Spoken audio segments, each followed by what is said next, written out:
بسم اللہ الرحمن الرحیم۔ السلام علیکم ورحمۃ اللہ۔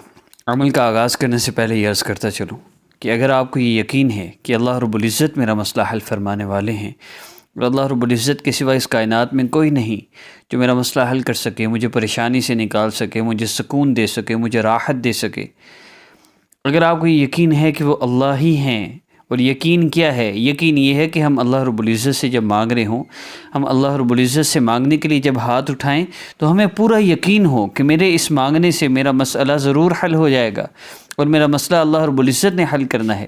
مسئلہ حل ہونے میں تھوڑی دیر ہو جائے تو میری کسی مصلحت کی وجہ سے اللہ رب العزت دیر فرما دیں، لیکن میں نے یہ در نہیں چھوڑنا، میں نے اللہ رب العزت سے مانگتے رہنا ہے۔ اس یقین کے ساتھ اللہ رب العزت سے مانگنا ہے، اللہ پاک بڑے سے بڑے مسئلے بھی حل فرما دیں گے، سکون اور راحت عطا فرمائیں گے۔ اور پھر رمضان المبارک کی ان طاق راتوں میں اور 27ویں رات کو اللہ رب العزت سے جو چاہے مانگ لیجیے۔ عمل کی ترتیب عرض کر دیتا ہوں۔ آقا پاک صلی اللہ علیہ وسلم کی حدیث مبارکہ کے مطابق اس مختصر سے عمل کو کرنا ہے۔ عمل کی ترتیب یہ ہے، آپ نے 2 رکعت نفل حاجت کی نیت سے اس رات میں پڑھنے ہیں۔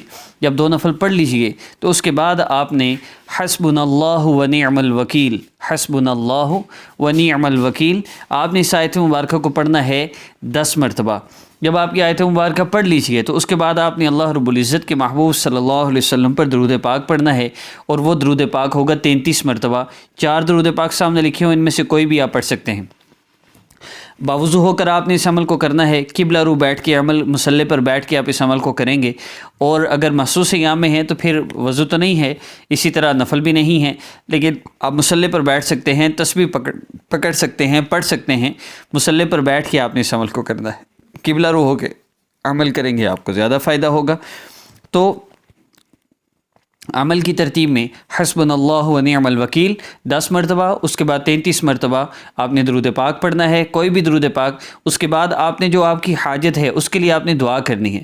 اللہ رب العزت آپ کی لاکھوں کروڑوں حاجتیں بھی ہوں تو پوری ہوں گی انشاءاللہ۔ آپ مانگ کس ذات سے رہے ہیں؟ اصل تو یہ یقین میں چاہتا ہوں، ہر وظیفہ کرنے والا، آج کل جو مارکیٹ میں نئے سے نئے وظیفے اور ایسے بندے جن کو عربی کی عبارت پڑھنی تک نہیں آتی، اور ان کے وظیفے ہزاروں لاکھوں لوگ دیکھتے ہیں، لیکن اصل وجہ کیا ہے کہ یقین وظیفوں پر بن گیا۔ یہ یقین ہی نہ رہا کہ میرے مسئلے تو اللہ نے حل کرنے ہیں۔ صحابہ تو وظیفوں کے بغیر بھی مسئلے حل کروا لیا کرتے تھے۔ وہ یقین اصل میں مقصود ہے، وہ یقین چاہیے، اللہ رب العزت کا وہ تعلق چاہیے جس سے وظیفوں کے بغیر بھی مسئلے حل ہو سکتے ہیں۔ لیکن ہم ابتدائی یوں سمجھے کہ اس روحانیت کے معاملے میں ابھی ہم بچے ہیں، تو ہم نے اپنی ابتدا تو ان اعمال سے کرنی ہے، ان وظائف سے کرنی ہے، اللہ رب العزت سے مانگنے کا ایک ذریعہ ہے، تو اللہ کو پکارنا ہے ان اسماء مبارکہ کے ذریعے اور ان دعاؤں کے ذریعے، اللہ پاک کو پکار کے پھر اللہ پاک سے دعا کے ذریعے اپنے مسئلوں کو حل کروانا ہے۔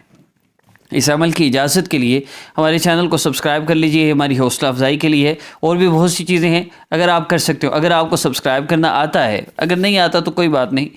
عمل کی ترتیب میں آخری چیز میں عرض کرتا چلوں کہ آپ نے جب بھی اس عمل کو کرنا ہے، آپ پورے رمضان میں کبھی بھی اس عمل کو کر سکتے ہیں، کسی بھی طاق رات کو کر سکتے ہیں، لیکن 27ویں کی طاق رات کو عمل کیجئے، لیکن نماز کی پابندی ہو، گناہوں سے اپنے آپ کو بچا کر، اور یقین لازمی، یقین ایسا ہو کہ آپ کو پتہ ہو کہ میرا انشاءاللہ اسی عمل سے مسئلہ حل ہوگا۔